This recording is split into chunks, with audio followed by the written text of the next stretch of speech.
Many episodes of 1960s Doctor Who are missing from the BBC's archive. They were junked for a variety of reasons, such as storage space and rebroadcasting rights. Due to this, many of these stories will never be found, meaning fans can't watch a large chunk of William Hartnell and Patrick Troughton's stories. Therefore, the BBC have turned to animating these stories, using surviving audio recorded by fans on the first broadcast. The quality of these animations has generally been cheap and cheerful, and have been worked on by a variety of different animation companies with their own house style. With the release of The Underwater Menace in 2023 and the announcement of the Celestial Toymaker for this year, I found myself asking, do I even like these releases anymore? Are they getting worse? And why does Steven look like that?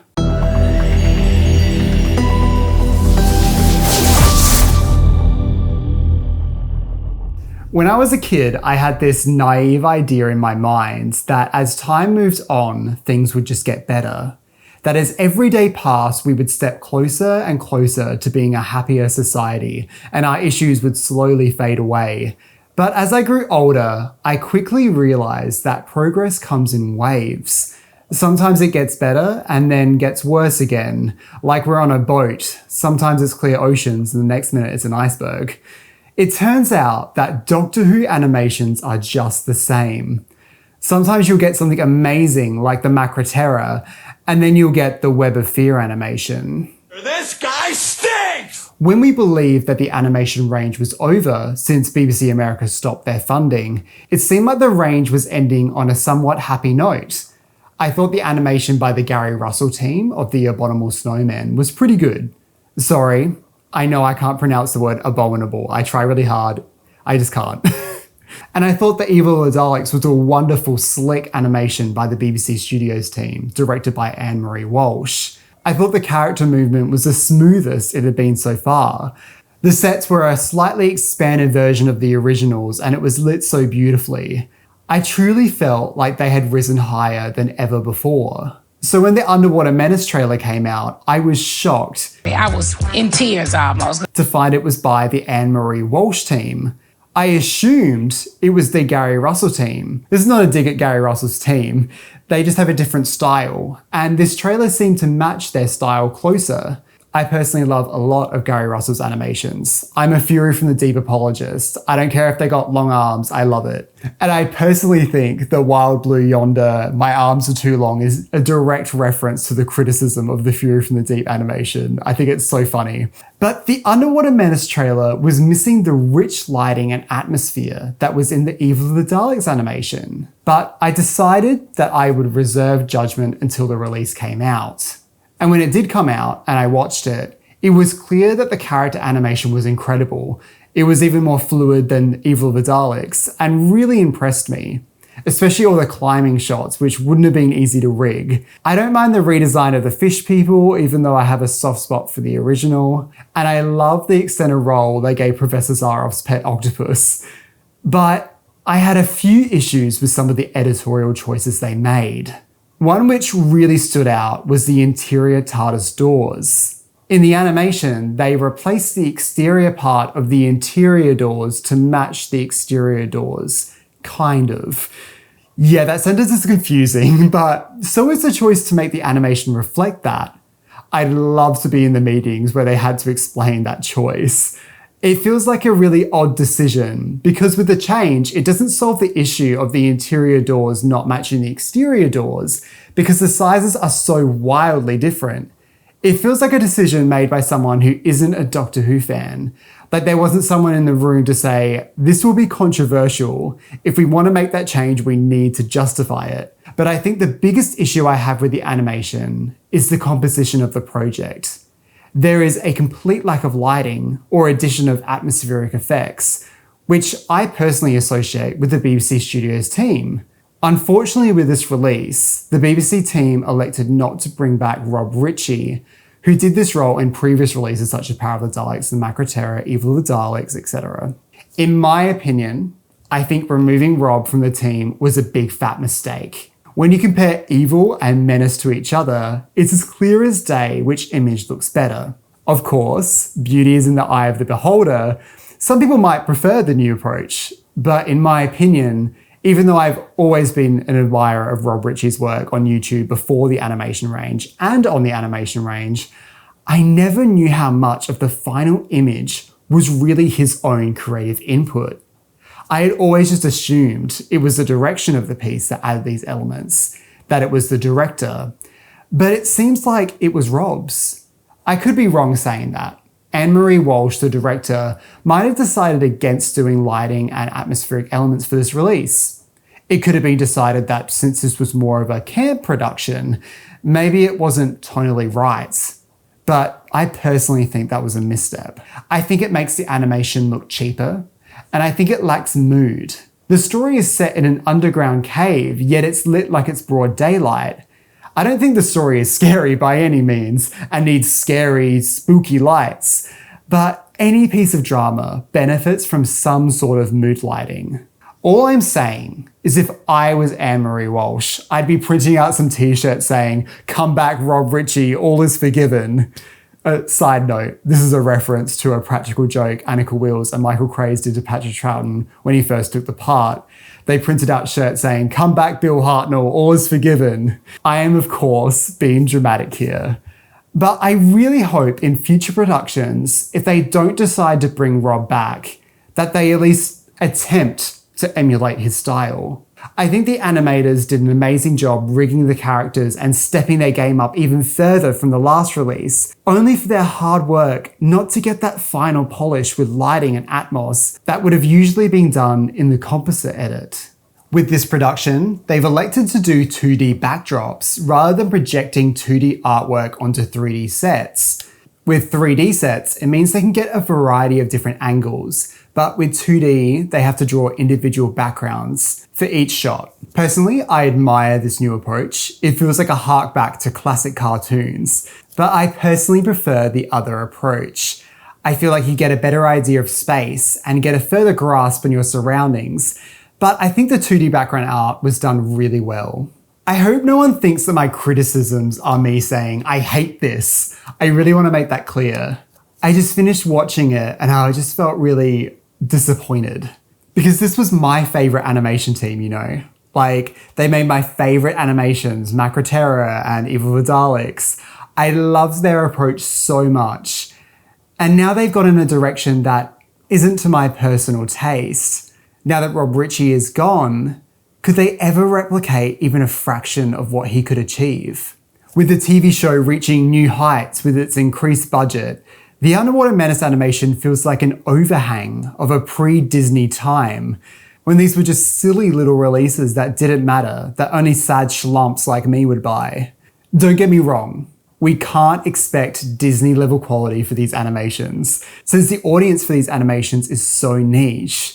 Not only is it just aimed at Doctor Who fans, but primarily Doctor Who fans who like the classic series, and also like the 60s, and also likes animation. That's a really limited audience. So going into these animations, I'm not expecting the most incredible high budget production. But when the Celestial Toymaker animation was announced, and who was animating it, my disappointment continued. The reaction to the Celestial Toymaker animation trailer was mixed. Let's just say that.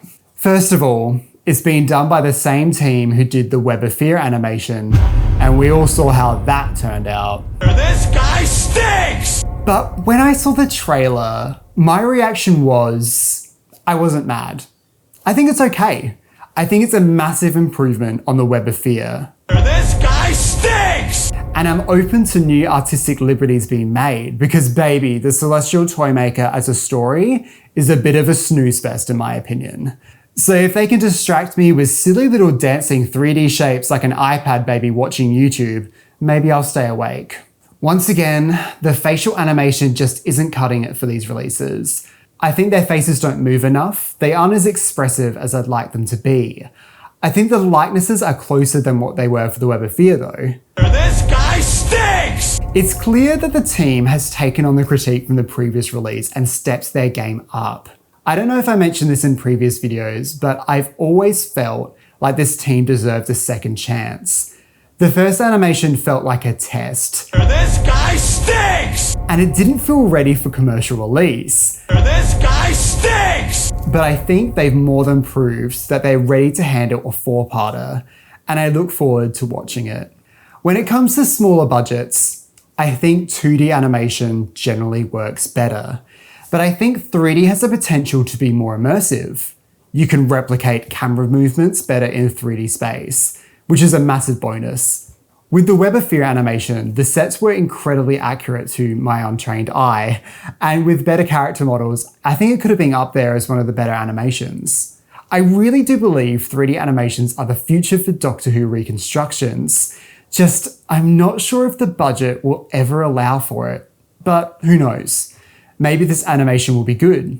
Judging by the trailer, I have a feeling I'm going to finish it and think, that was okay. I just don't think I've been impressed by a Doctor Who animation in a long while. Not since Evil of the Daleks.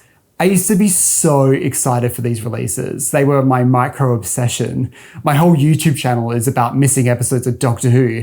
So these animations are directly targeted at me. I am the audience.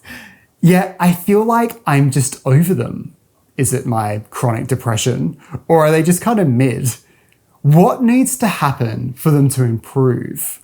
Now, like Roxy Andrews, I'm here to make it clear that I think everyone who works on these releases are incredible. The number of hours and mental and physical energy, the blood, sweat, and tears they put into these releases is clear as day. As someone who's done their own bargain basement animations, I know how many hours it takes to do these things, and finding the motivation is so difficult. I couldn't imagine the pressure that is put on them. I'm sure the directors have much more ambitious ideas in their minds, but the budget holds them back from achieving those heights. And an issue like the doors being wrong may have not even crossed their minds. To them, it might have just seemed a minor change. So my critiques are not aimed as attacks, and I think I'm way funnier than I actually am, and my Australian accent makes me seem really, really angry. But what I would like to see for future animations is obviously a budget increase. I want the animators to have more support. I would love to see a more uniform house style for all these releases. I want Rob Ritchie back, please, dear God. I want the artistic liberties to be inspired by the original and expand upon it. I feel like the aim should be to give the budget the original creators wish they had. The original macroprop would have looked silly in animation, so of course it makes sense to change the design. And of course make the sets larger and sturdier, but I'd like them to honour the original design concepts. I'd like them to make sure it keeps the rules of the show, like the TARDIS interior doors. It would be weird if Hartnell took out a sonic screwdriver before its debut, for example. But the directors shouldn't be afraid to make artistic decisions. A lot of the time, I like those changes. I may not like all of them, but in the end of the day, these animations will never be replacements for the originals. You'll never be able to capture the original performance or the original sets in 2D animation, so they shouldn't restrict themselves. And on a non-serious note, we also need to find a way for artists to capture the beauty of Michael Craze. He is literally one of the most hottest people to ever walk the planet, but not a single animation has managed to capture an ounce of his beauty. Maybe it's impossible. Maybe he defies caricature. But back to being serious, I think we need to remind audiences that these are not trying to recreate the original episodes, much to many fans' disgust. When they did these animations for the DVD range, they were trying to emulate the originals. Almost all of those animation companies either lost money or have now closed. It wasn't profitable. These color animations apparently are. It doesn't mean we have to like the new approach, but that's the way the cookie crumbles, babes. I feel like most of the time they're trying to compromise. They're trying to find a middle ground, and I think they get it right most of the time. Well, that was a lot of me talking about how upset I am about silly Docky Who animations as a 29-year-old person. What a sad little life, Jane. What do you think would improve the animation range? And be realistic, please. If you like this video, please like or leave a comment. The algorithm eats it up like a tasty little treat. Don't forget to click below to subscribe to the official Josh Nez YouTube channel.